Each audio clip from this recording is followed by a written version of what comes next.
അൽഹംദുലില്ലാഹ് വസ്സലാത്തു വസ്സലാമു അലാ റസൂലില്ലാഹ്. സഹോദരന്മാരെ, സഹോദരികളെ, അസ്സലാമു അലൈക്കും വറഹ്മത്തുള്ളാഹി വബറകാതുഹു. അറബി അക്ഷരങ്ങളാണ് ഇന്ന് നിങ്ങളുമായി പങ്കുവെക്കാൻ ആഗ്രഹിക്കുന്നത്. അറബി ഭാഷ,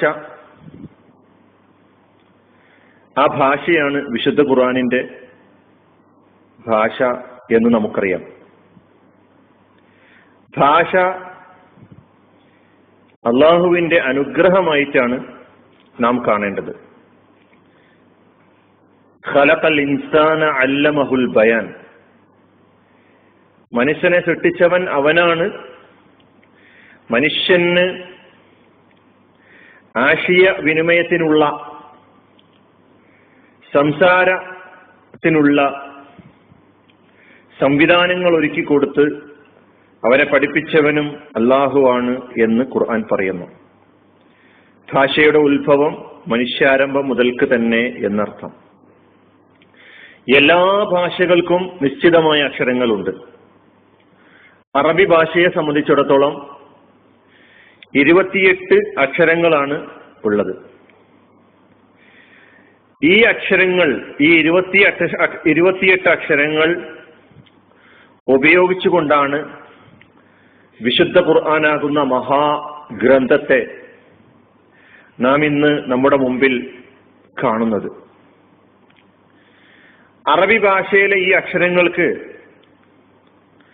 സവിശേഷമായ വ്യത്യസ്തമായ ശബ്ദവും ഉച്ചാരണ രീതിയും ഉത്ഭവ സ്ഥാനങ്ങളും അതുപോലെ തന്നെ സവിശേഷമായ എഴുത്ത് രീതിയുമാണ് ഉള്ളത് എന്ന് നമുക്കറിയാം.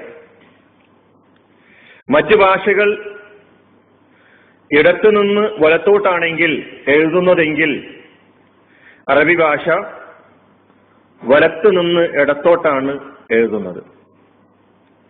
ഭാഷയെക്കുറിച്ച് കൂടുതൽ വിവരിക്കുക എന്നതല്ല ഇന്നത്തെ വിവരണത്തിന്റെ ഉദ്ദേശം. അക്ഷരങ്ങളെക്കുറിച്ച് ഞാൻ അല്പം നിർത്തി ഈ 28 അക്ഷരങ്ങൾ നിങ്ങൾക്ക് പറഞ്ഞു തരാം. നിങ്ങളത് സാവകാശം ആവർത്തിച്ച് അത് കേട്ട് ആ ക്രമത്തിൽ തന്നെ മനഃപ്പാഠമാക്കാൻ ശ്രദ്ധിക്കേണ്ടതുണ്ട്.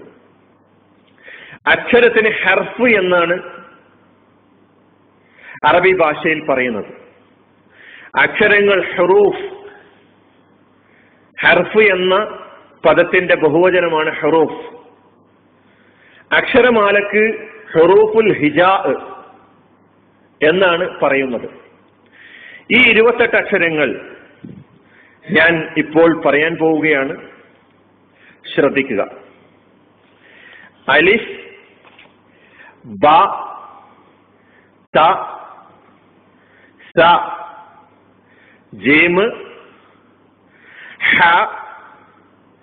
ഖ, ദാല്, സാല്, റാ, സ, സീന്, ഷീന്, സ്വാദ്, ളാദ്, ത്വാ, ല, ഐന്, ഗൈന്, ഫ, ഖ, കാഫ്, ലാം, മീം, നൂന്, ഹാ, വാവ്, യാ. ഇതാണ് 28 അക്ഷരങ്ങൾ. പഠന സൗകര്യത്തിന് വേണ്ടി ചില രീതികൾ ഞാൻ നിങ്ങളോട് പറയാം. ഇതിൽ ആദ്യം അലിഫാണ്. പിന്നെ വരുന്ന 3 അക്ഷരങ്ങളും ബ, ത, സ. ഈ 3 അക്ഷരങ്ങളും ഒരേ രീതിയിലാണ് എഴുതുന്നതെങ്കിലും ഈ അക്ഷരങ്ങളുടെ ശബ്ദവ്യത്യാസം അവിടെ വന്നിട്ടുള്ള പുള്ളികളിലൂടെയാണ് നാം മനസ്സിലാക്കുന്നത്. ബ എന്ന് പറയുമ്പോൾ താഴെ ഒരു പുള്ളി, ത എന്ന് പറയുമ്പോൾ മുകളിൽ 2 പുള്ളികൾ, സ എന്ന് പറയുമ്പോൾ മുകളിൽ 3 പുള്ളികൾ. അപ്പൊ ഈ 3 അക്ഷരങ്ങളുടെ എഴുത്ത് രീതി ഒരേ രൂപത്തിലാണെങ്കിലും അതിന്റെ ശബ്ദവ്യത്യാസം ഈ പുള്ളികളിലൂടെയാണ് നാം മനസ്സിലാക്കുന്നത്. ജീമ്, ഹാ, ഖാ ഒരേ ഗ്രൂപ്പിലാണ് പെടുന്നത്, ഒരേ രൂപത്തിലാണ് എഴുതുന്നത്. ഒന്നിൽ പുള്ളിയുണ്ട്, അത് താഴെയാണ്, അതാണ് ജീമ്. രണ്ടാമത്തത് ഹ, അതിൽ പുള്ളിയില്ല. മൂന്നാമത്തത് ഹ, അതിൽ പുള്ളിയുണ്ട്, ആ പുള്ളി മുകളിലാണ്. അടുത്ത അക്ഷരം ദാല്, ദാല്. അടുത്ത അക്ഷരങ്ങൾ ഓരോന്നും എടുത്ത് പരിശോധിച്ച് നോക്കിയാൽ ജോഡികളായാണ് പറയുന്നത്, പുള്ളികൾ കൊണ്ട് വ്യത്യാസപ്പെട്ടിരിക്കുന്നു. ദാല്, ദാല്, സീന്, ഷീന്, സ്വാദ്, വാദ്, ത്വാ, ലാ, ഐന്, ഗൈന്, ഫാ, ഓഫ്. ഇവിടൊക്കെ തന്നെ ആ ജോഡിയായ അക്ഷരങ്ങള് ഒരേ രൂപത്തിലുള്ള അക്ഷരങ്ങളാണ്, പക്ഷേ പുള്ളികൾ കൊണ്ട് അതിന്റെ ശബ്ദം വ്യത്യാസപ്പെട്ടിരിക്കുന്നു. പിന്നെ വരുന്ന ഓരോരോ അക്ഷരങ്ങൾ കാഫ്, ലാമ്, മീമ്, നൂന്, ഹാ, വാവ്, യാ. ഇതാണ് 28 അക്ഷരങ്ങൾ. നിങ്ങൾ ഇത് ആവർത്തിച്ച് കേട്ട് എഴുതാൻ പറ്റുന്നവർ എഴുതി ആ ക്രമത്തിൽ തന്നെ ഖുർആൻ പഠനത്തിന്റെ മുന്നോടിയായി പഠിക്കാൻ ശ്രമിക്കണം എന്ന അഭ്യർത്ഥനയോടുകൂടി ഞാൻ അവസാനിപ്പിക്കുന്നു. വാഖിറു ദഅ്വാനാ അൽഹംദുലില്ലാഹി റബ്ബിൽ ആലമീൻ. അസ്സലാമു അലൈക്കും.